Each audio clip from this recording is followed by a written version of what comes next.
अरे भाई अपने को दवा मांगता है क्या? मोबाइल मिलेगा क्या? अरे अपने पास ऐसी कोई दवाई नहीं है रे, अपन दवाई थोड़ी बेचते हैं। मना मत करना दोस्त, तुमको जितना पैसा चाहिए हम देने को तैयार है। अच्छा, कितना देगा? अरे अपन तो चलती फिरती बैंक है, कितना मांगता है? ऐसा क्या? ये शाने, पहला पैसा बाद में माल। ठीक है, पैसा दिखाएगा हम, लेकिन पहले माल एक हाथ ले और एक हाथ दे। चलते फिरते बैंक। अच्छा है, चलो मेरे साथ। एक मिनट। हाँ बोल पकिया। अरे ये सीआईडी है, बच गए। क्या? हाँ। तुम लोग यहाँ पे रुको, मैं माल लेके आता। हाँ, इधर ही रुकने का। रुक।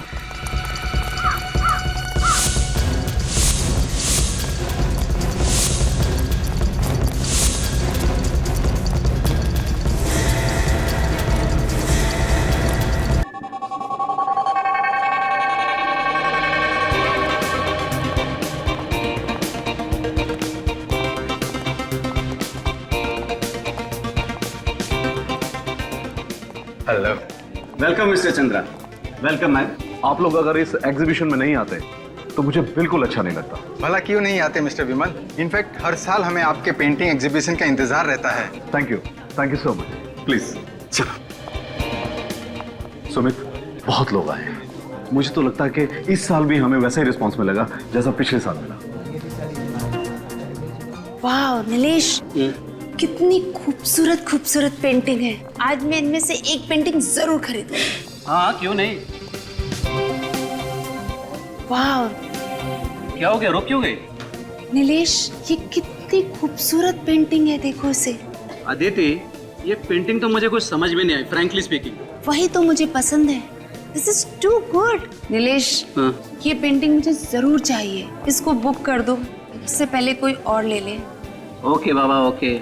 आओ सुमित और विमल से बात करते इस बारे में। आओ।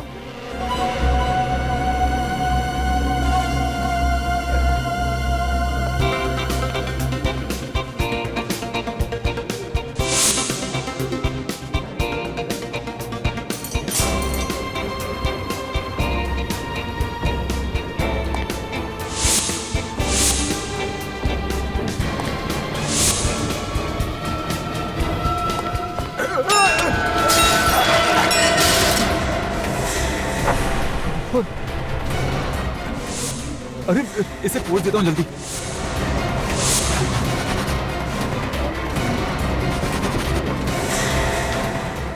ये तो ऑयल पेंट नहीं है। ऑयल पेंट होता तो निकलता नहीं। ओह माय गॉड, तुमने ये पेंटिंग खराब कर दी। ये कौन है? एक्चुअली मेरा पैर फिसल गया था और इसी वजह से मेरी कोल्ड ड्रिंक इस पेंटिंग पर गिर गई थी। लेकिन देखिए आप, यहाँ पर खून है। एक तो तुमने पेंटिंग खराब कर दी, ऊपर से बकवास कर रहे हो। अरे मैं सच कह रहा हूँ, विश्वास कीजिए आप मेरा। ऐसा कीजिए, आप खुद देख लीजिए। यहाँ देखिए, ये यहाँ पर।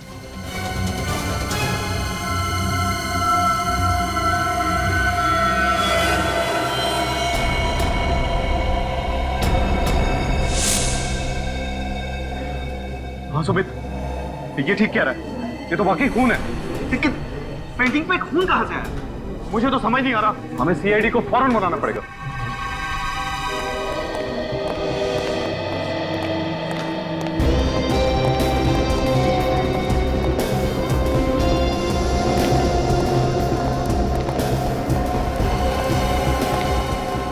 सुमित। जी सर, मैंने ही आपको फोन किया था। सर यही है वो पेंटिंग जिस पर हमें खून मिला। अच्छा, ये है वो पेंटिंग। जी सर।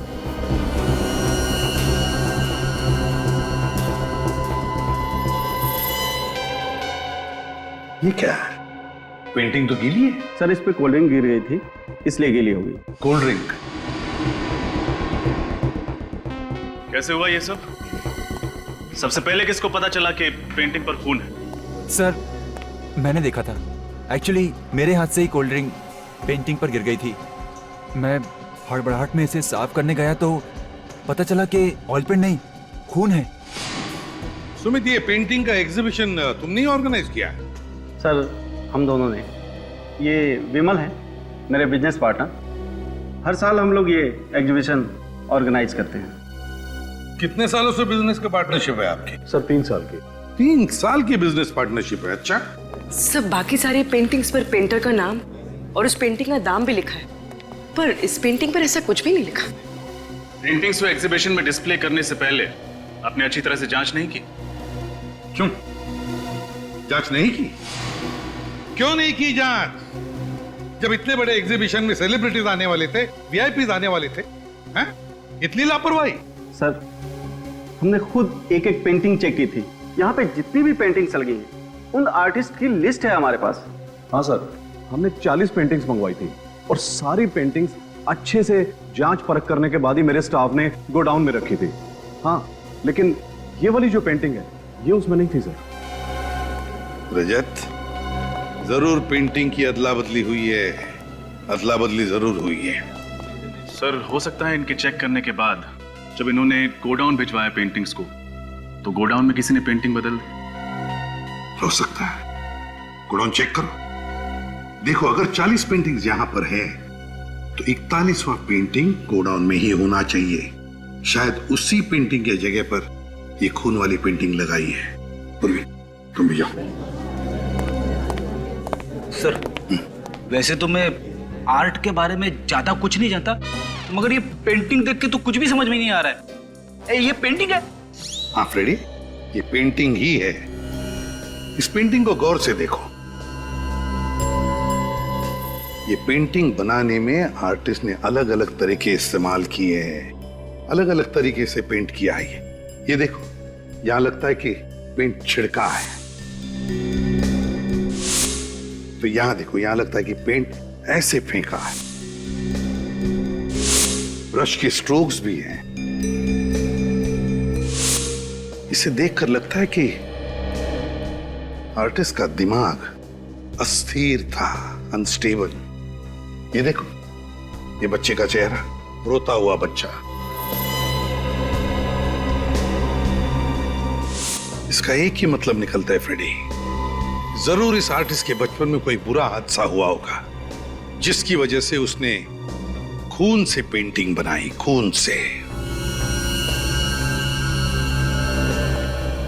तुम्हारे यहाँ के पेंटिंग्स और पेंटर्स सबकी लिस्ट चाहिए हमें। Okay sir.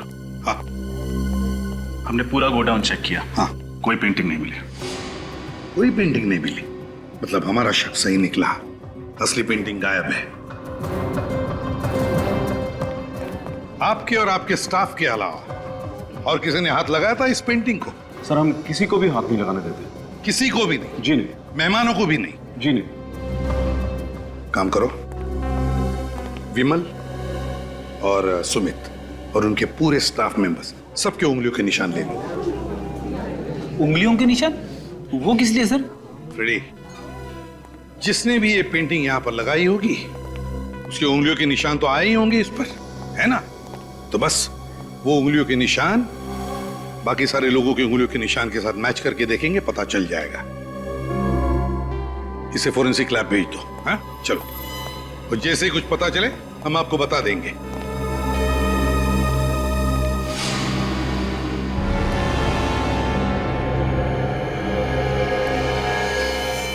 ये किसकी फोटोग्राफ है? सर ये मेरा परिवार है, ये मेरी पत्नी और बच्चे। पंचगनी में एक एक्सीडेंट हुआ था, कार खाई में गिर गई और सब मारे गए। I am sorry.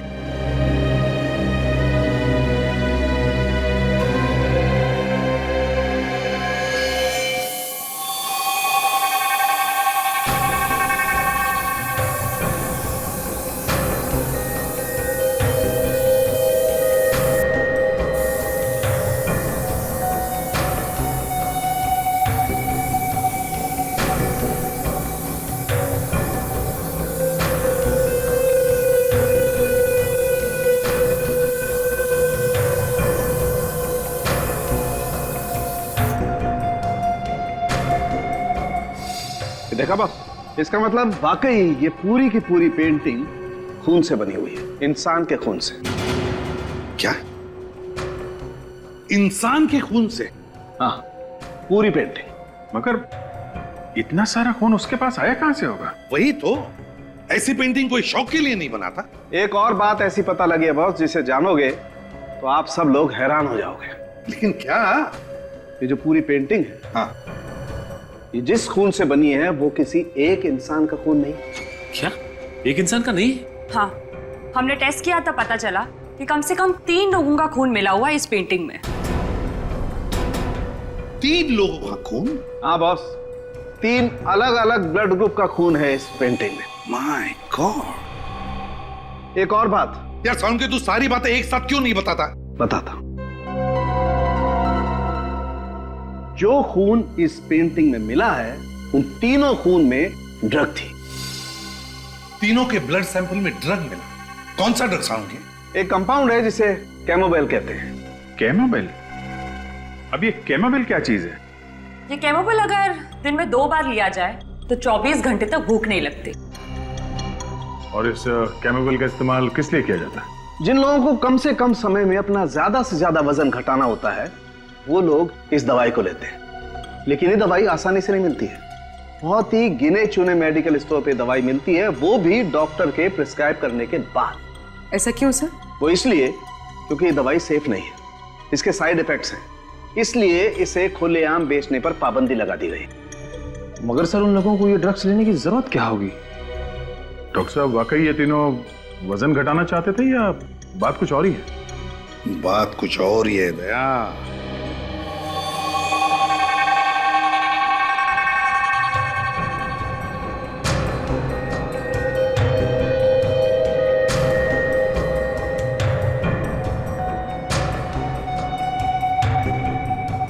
खून भरी पेंटिंग,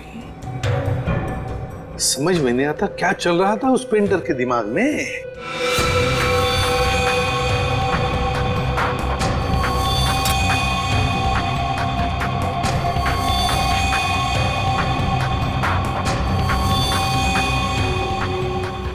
मुझे तो ये पेंटिंग बहुत अजीब लगती है। तो गौर से देखिए सर, चारों तरफ ये खून फैला हुआ है, किसी भी चीज को कोई ठोस आकार नहीं दिया गया।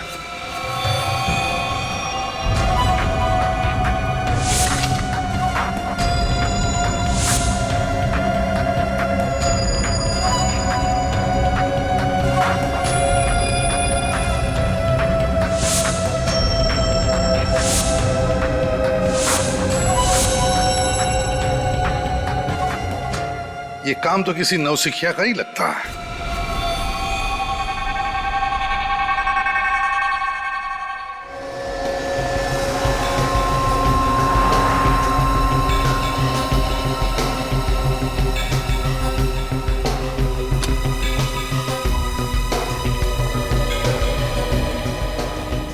कहिए सर, आपको कौन सा साइज का फ्रेम दिखाऊं? अरे नहीं, हम लोग फ्रेम लेने नहीं आए, हम सीआईडी से। सीआईडी? बात क्या है सर? कोई खास बात नहीं है, आपसे कुछ जानकारी चाहिए थी हम। विनीत, फ्रेम देखिए। तो फ्रेम आप ही की दुकान से खरीदा गया है ना? सर, ये एक स्पेशल डिजाइन है, ये सिर्फ हमारे ही कारीगर बनाते हैं। Very good. अब ये बताइए कि ये फ्रेम किसने और कब खरीदा था? एक आदमी था साहब, करीब 7 दिन पहले वो आया था, काफी जल्दी में भी था साहब। अच्छा, आप जानते हैं उसे? नहीं साहब, मैं पहचानता नहीं हूँ, वो पहली बार हमारी शॉप में आया था, कोई हमारा रेगुलर कस्टमर नहीं था। तो फिर नाम याद है आपको उसका? नहीं साहब, नाम तो नहीं। हाँ, लेकिन इतना याद है कि उसने इसी डिजाइन के 2 फ्रेम खरीदे थे। कुछ तो याद करने की कोशिश करिए।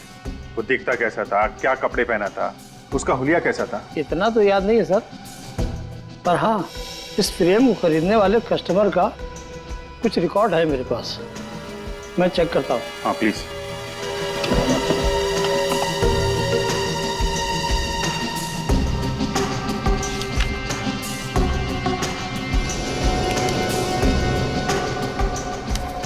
ये मिल गया सर, ये उस फ्रेम के बिल की कॉपी है।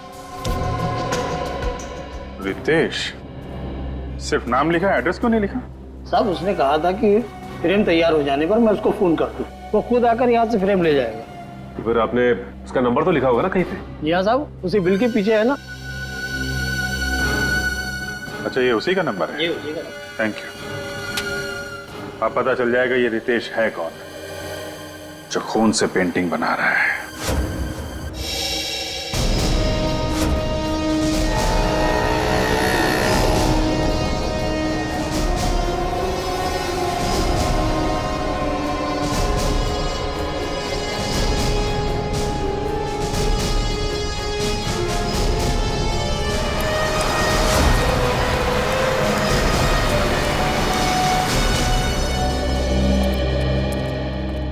आइए सर। सीआईडी? बोलो साहब, क्या चाहिए आपको? क्या मोबाइल? कैमोबेल? हमारी दुकान में ऐसी कोई दवाई नहीं मिलती साहब। एक कैमोबेल ड्रग का नाम सुनते ही आपके पसीने क्यों छूटने लगे? हैं? आप इतने हड़बड़ा क्यों गए? कौन घबरा रहा है साहब? मैं तो अपना काम कर रहा हूँ सर। देख, सच बता दे वरना मेरी मदद कीजिए साहब, मैं बहुत मुसीबत में हूँ। ये सब नाटक क्या कर रहे हो? सच सच बताओ, बात क्या है? सर, किसी ने मुझे धमकी दी थी सर। कैमोबेल का इंतजाम करने के लिए मुझे मजबूर किया गया था। मजबूर किया गया था? कैसी मजबूरी? उसने मुझे कहा था कि अगर मैं 2 दिन में कैमोबेल का इंतजाम नहीं करूंगा तो वो मेरे पूरे परिवार को मार देगा साहब। मैं बहुत डर गया था साहब, मैं बहुत डर गया था। अच्छा, ये इस आदमी का हुलिया तो याद है ना तुम्हें? है? नहीं बता सकता साहब, उसने मुझे सिर्फ फोन किया था। फोन नंबर है ना? मेरे मोबाइल में है सर, मैं अभी देख के बताता हूँ। साहब इसी नंबर से उसने फोन किया था, यही नंबर है सर। रेडी? निखिल, इस नंबर का पता लगाओ। ये नंबर है किसका? इस आदमी का पकड़ा जाना बहुत जरूरी है। और एक बात, डर के जीने की जरूरत नहीं है, समझे? आइंदा ऐसा कोई फोन आए तो सीआईडी को इन्फॉर्म करना, ठीक है?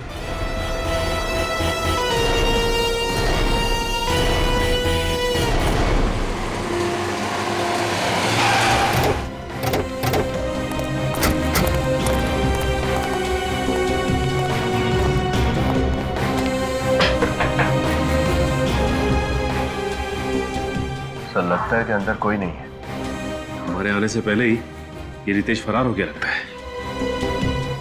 तोड़ दो दरवाजा। सर, दरवाजा तो खुला हुआ है। अंदर चलो।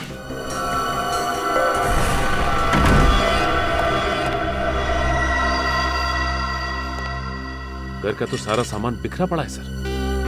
हाँ, लगता है यहाँ पे हाथापाई हुई है। सर, ये रितेश तो कहीं दिखाई नहीं दे रहा यहाँ। पूरा घर चेक करो।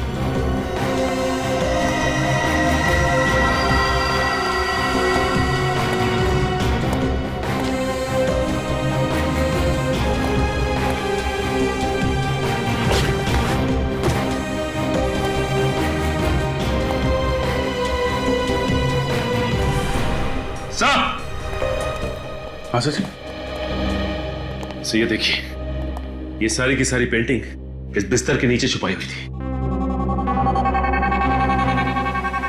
और सर ये पेंटिंग भी उसी पेंटिंग की तरह है, ये एग्जीबिशन में मिली थी हमें, लाल रंग की।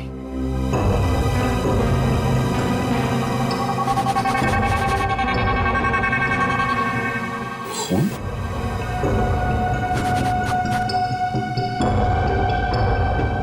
सारी पेंटिंग भी खून से बनाई गई। सर, लगता है कि रितेश ये सारी पेंटिंग्स बना रहा है। पानी की आवाज?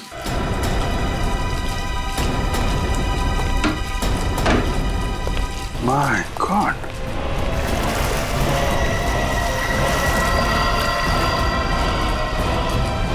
ये तो मर चुका है। इसे कहीं देखा लगा है। ये आदमी तो वहां एग्जीबिशन में था ना, वॉलंटियर।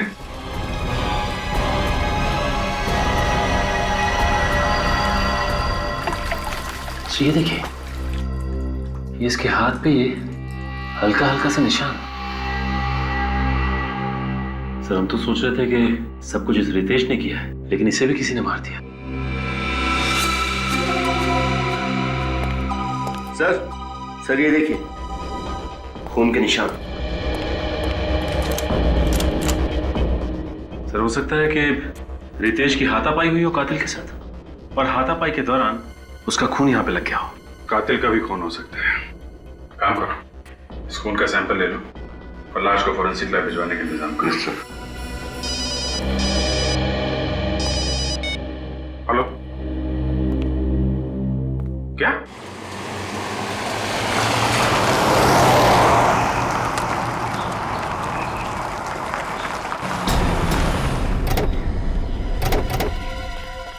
तब मैंने आप लोगों को फोन किया था, तब मैंने वो लाश देखी, बहुत भयानक लग रही है लाश। लाश कहाँ है?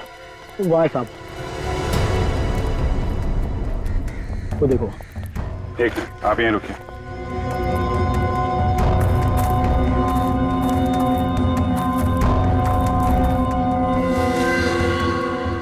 काम करो, लाश को बाहर निकालो। सर।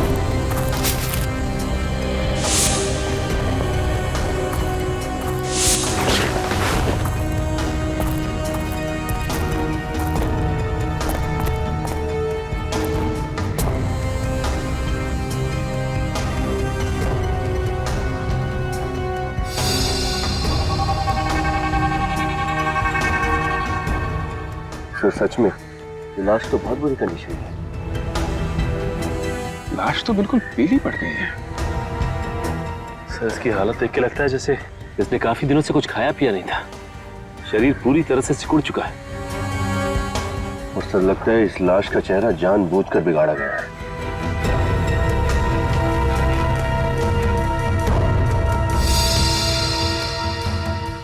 ये देखिए सर, इसके हाथ पे ये छोटे छोटे निशान हैं। लेकिन सर ये निशान है किस चीज के? कई बार इंजेक्शन लगने के बाद आसपास का खून जम जाता है। निशान तो इंजेक्शन के ही लगते हैं, मगर इतने सारे निशान। मगर सर ऐसे ही निशान रितेश की लाश पे भी थे। लगता है खूनी इंजेक्शन लगा लगा के खून कर रहा है। खैर, इसका जवाब तो डॉक्टर साळुंखे ही देंगे। मानना मुश्किल है, कोई भला ऐसा कैसे कर सकता है? हाँ सर, दोनों लाशें बहुत ही बुरी हालत में हैं। यार साळुंखे, तुम दोनों डिस्कस करोगे, हमें भी कुछ बताओगे? बॉस, इन दोनों के शरीर में जरा सा भी खून नहीं है। लगता है किसी ने इनके जीते जी सारा का सारा खून इन लोगों के शरीर में से निकाल लिया। शरीर में खून है ही नहीं। हाँ सर, और इसी की वजह से दोनों लाशें बिल्कुल काली नीली और फीकी पड़ गई है। अजीब बात है सर, विश्वास नहीं होता कि कोई इंसान किसी दूसरे इंसान के शरीर से उसके जीते जी सारा खून निकाल सकता है। इन दोनों के शरीर में इंजेक्शन के बहुत सारे निशान हैं। ऐसा लगता है किसी ने बार बार सुई घोंप घोंप कर इनके शरीर से सारा का सारा खून निकाला है। और खून की कमी की वजह से इस लड़के की मौत हुई है। और सर उस रितेश की मौत की वजह भी यही है। खून तो रितेश के शरीर में से भी निकाला गया, लेकिन मौत इसकी पानी में डूबने की वजह से हुई। इसके फेफड़ों में हमें पानी मिला है। सर ये खूनी वही आदमी है जो पेंटिंग बनाता है। हाँ अभिजीत, ये एक ही आदमी का काम है, उसी का। एक बात और बॉस, रितेश के घर के दरवाजे पर जो खून का सैंपल मिला था वो खून रितेश का नहीं है। यानी वो खून किसी और का है? दया, वो खून उसी का है, उसी का जो रितेश का खून करने आया था। रितेश के साथ हाथापाई में से चोट लग गई होगी और वही खून दरवाजे पे लग गया होगा सर। मगर अभिजीत, ये है कौन? है कौन ये केमोबेल?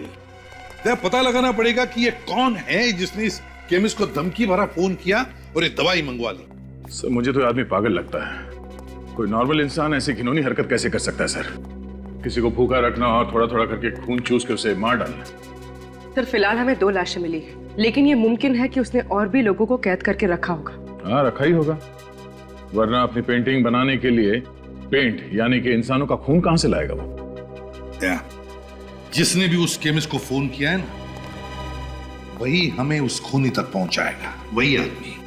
सर, हाँ सचिन, पता चल गया उस फोन करने वाले का? हाँ सर, जिस आदमी ने R&D मेडिकल स्टोर में फोन करके उस दुकानदार से बात की थी, उसका नाम रोहन है सर। रोहन? और पता? सर उसका पता भी चल गया, लेकिन उसके पते पे जाकर पता चला कि उसके नाम की तरह उसका पता भी नकली है सर। नाम भी नकली और पता भी नकली, तो फिर ये फोन किया किसने होगा? है कौन ये? सर ये फोन जिसने भी किया उसने सिम कार्ड लेने के लिए नाम और पता दोनों ही नकली दिया था सर। सर उसने उस दवाई की दुकान पे फोन किया और फोन ट्रेस ना हो इसलिए सिम निकाल के फेंक दिया। कोई बात नहीं, उसने जिस वक्त उस दवाई की दुकान में फोन किया था हम पता लगा सकते कि उस वक्त वो कहां पर था उसके उस फोन से। वो भी पता चल गया है सर। फिर ये फोन चोर बाजार से किया गया है, घाट कोपर के चोर बाजार से। चोर बाजार? फिर इस इलाके में तो नशीली चीजें बेची जाती हैं, ड्रग पेडलर्स के अड्डे बने हुए वहां पे। तो फिर दया, ये फोन जरूर किसी ड्रग पेडलर ने ही किया है।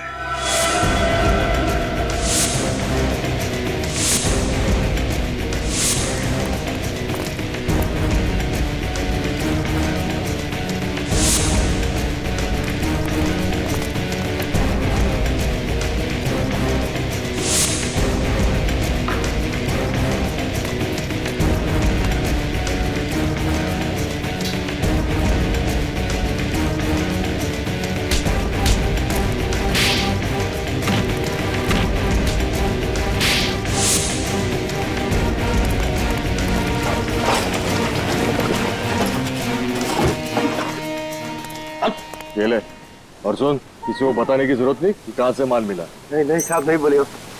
चल निकल।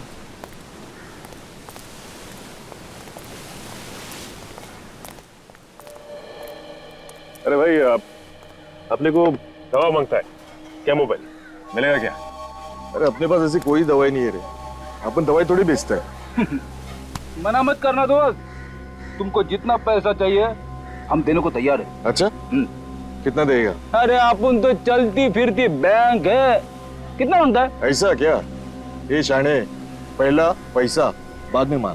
ठीक है, पैसा दिखाएगा हम, लेकिन पहले माल एक हाथ ले और एक हाथ दे। चलते फिरते बैंक?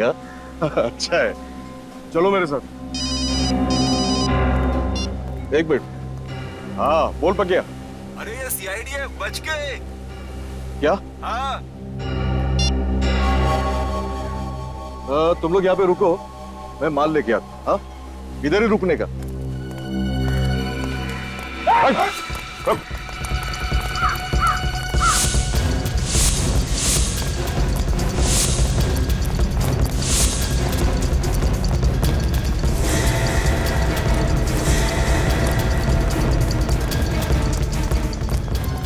भागता किधर है? सीआईडी से भागता है? मानो मत, सब बताता है, सब बताता है, सब मानो। सर वो कैमोबिल दवाई मैंने खुद के नहीं बल्कि किसी और के कहने से R&D मेडिकल स्टोर से मंगवाई थी साहब। उस दुकान में फोन करके धमकी तू नहीं दी थी ना? हाँ साहब, लेकिन उसके बाद मैंने फोन स्विच ऑफ करके उसका सिम कार्ड फेंक दिया साहब। ये काम तू किसके कहने पे करता है? साहब मुझे एक दिन एक चिट्ठी मिली थी, उसमें लिखा था कि कैमोबिल नाम की दवाई का बंदोबस्त करो, और साहब उसने बोला कि तुझसे शनिवार को रात को 8 बजे आके लेके जाऊंगा और इनाम देके जाऊंगा। अच्छा, फिर वो दवाई लेने कौन आया था? साहब वो गाड़ी में आया, कांच खुली, माल लिया, पैसा दिया और चले गया साहब। तुमने गाड़ी तो देखी होगी ना, कौन सा मॉडल था?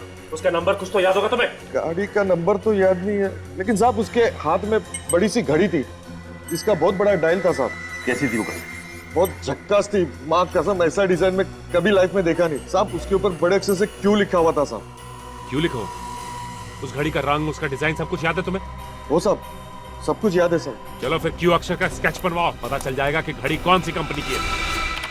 पूर्वी, तो घड़ी बनाने वाली कंपनी का नाम पता चला जिसका नाम क्यू से शुरू होता है? यस सर, बस 4 कंपनियों के नाम मिले। 4 कंपनी? अब जरा देखो उन 4 कंपनियों में से वो कंपनी कौन सी है जिसकी घड़ी उस गुनहगार ने पहनी थी। एक बार वॉच कंपनी का नाम पता चल जाए सर, तो गुनहगार का भी पता चल जाएगा।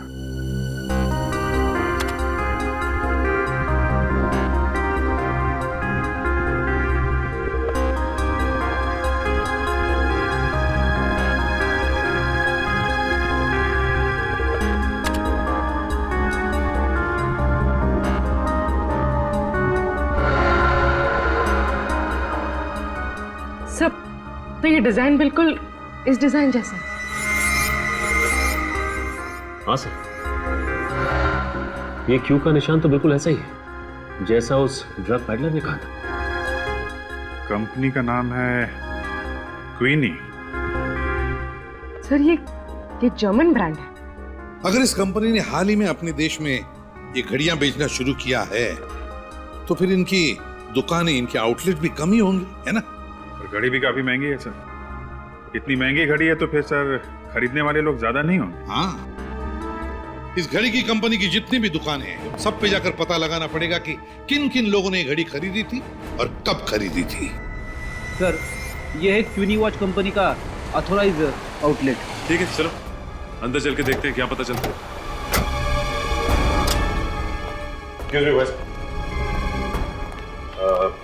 हमें आपके कंपनी की घड़ी के बारे में जानकारी चाहिए। कौन सी घड़ी? इस घड़ी को ध्यान से देखिए। ये आपकी कंपनी की घड़ी है ना? ये हमारी लिमिटेड एडिशन घड़ी के डिजाइन है। अब बात क्या है सर? दरअसल हम लोग सीआईडी मुंबई से हैं और एक केस के सिलसिले में पूछताछ करना चाहते हैं। मैं आपकी क्या मदद कर सकता हूँ? अब हमें ये बता सकते हैं कि ये घड़ी आपसे किसने खरीदी है? मैं अभी आपको बताता हूँ।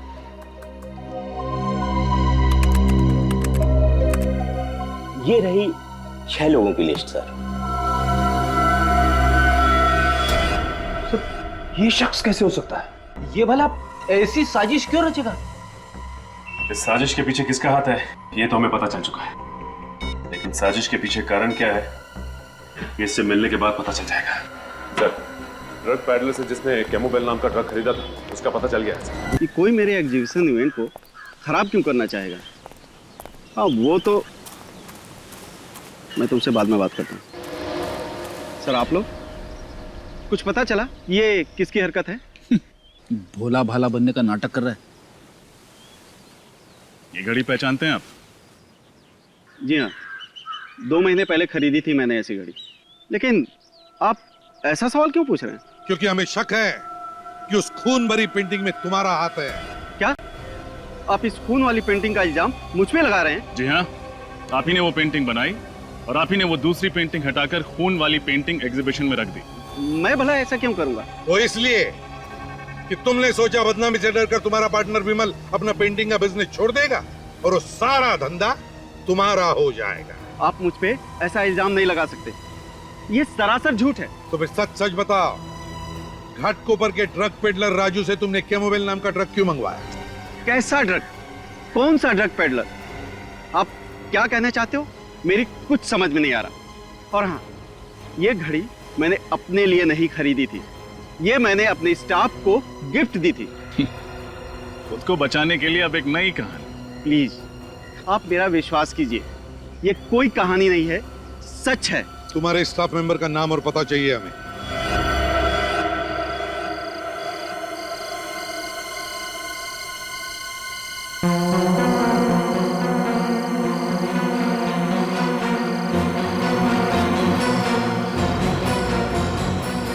रचन, सुमित ने इसी फार्म हाउस के बारे में कहा था ना?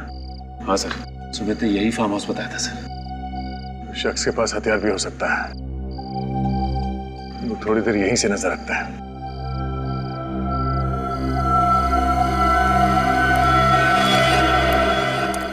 कोई आ रहा है वहां से, पीछे।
पेंटिंग यहां पे बनाता है।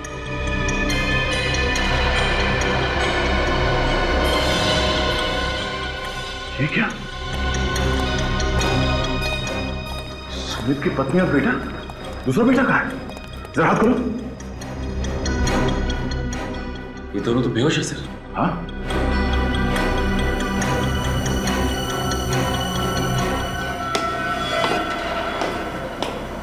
कोई आ रहा है। चलो चलो।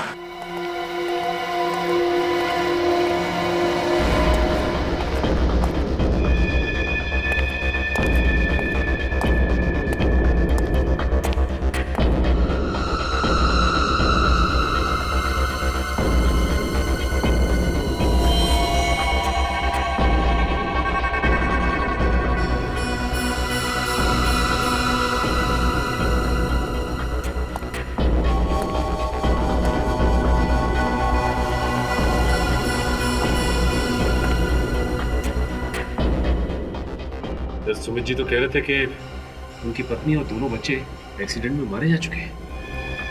लेकिन सर उन्होंने ये भी तो बताया था कि उनकी लाशें अब तक नहीं मिली हैं। मतलब एक्सीडेंट हुआ ही नहीं था।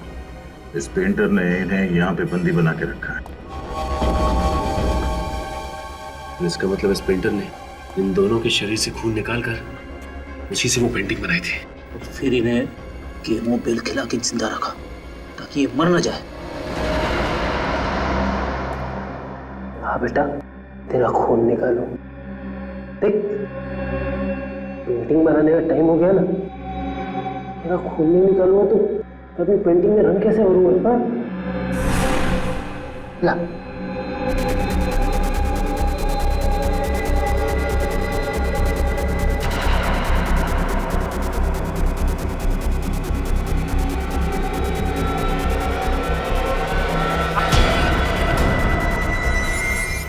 सर आप सर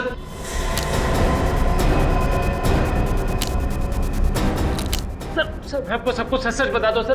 सर सब कुछ मैंने किया सर। सर सब कुछ मैंने किया सर। मैंने मारा है सर। सर मैं बता दो सर। आप रेडी निकल, जल्दी से खोलो इन्हें, हॉस्पिटल लेके जाओ।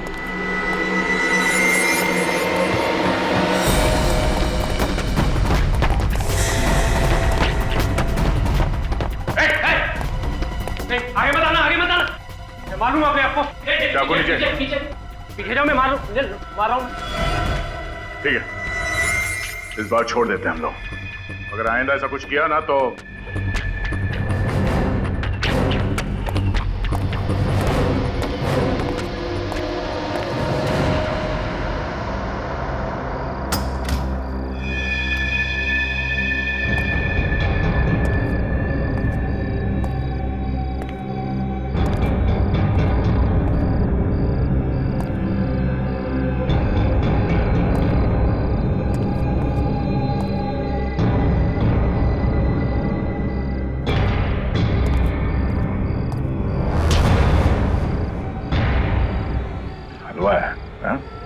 ऐसे ही छोड़ देंगे तुझे?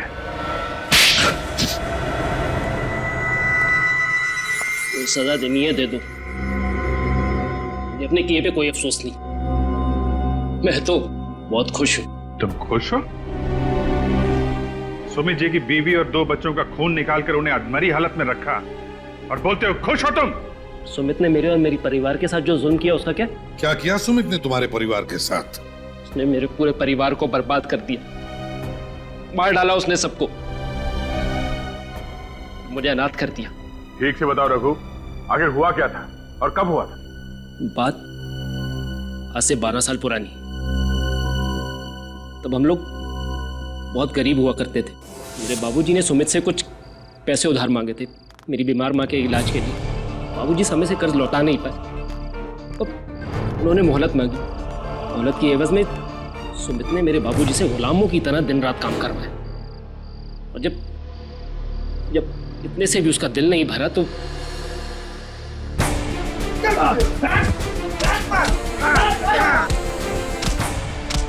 अरे मत मारो, अरे बचाओ, अरे बचाओ,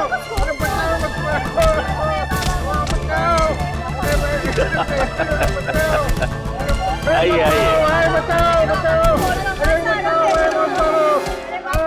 अरे मत मारो, बचाओ।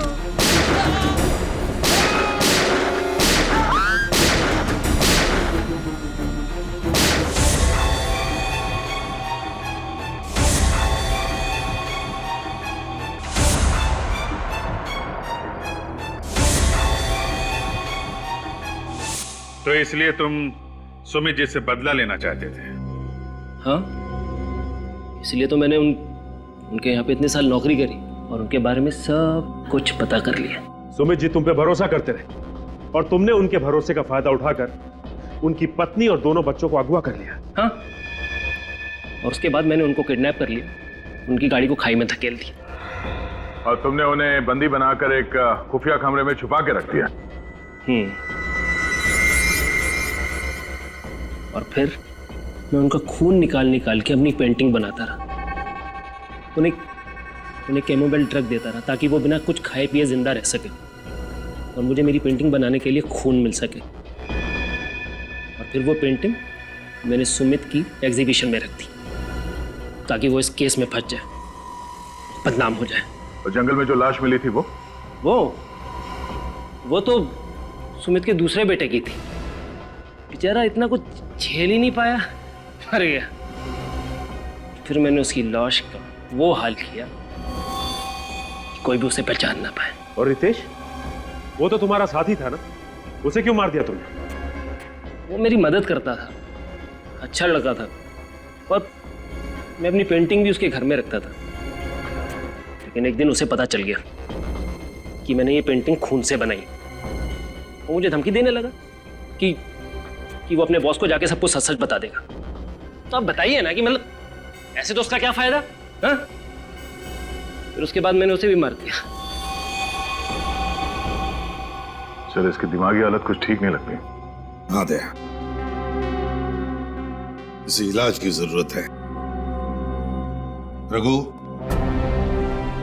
सुमित को तो उसके किए की सजा मिलेगी ही मिलेगी, पर तुमने भी एक बहुत घिनौना जुर्म किया है और कोर्ट तुम्हें कभी माफ नहीं करेगा।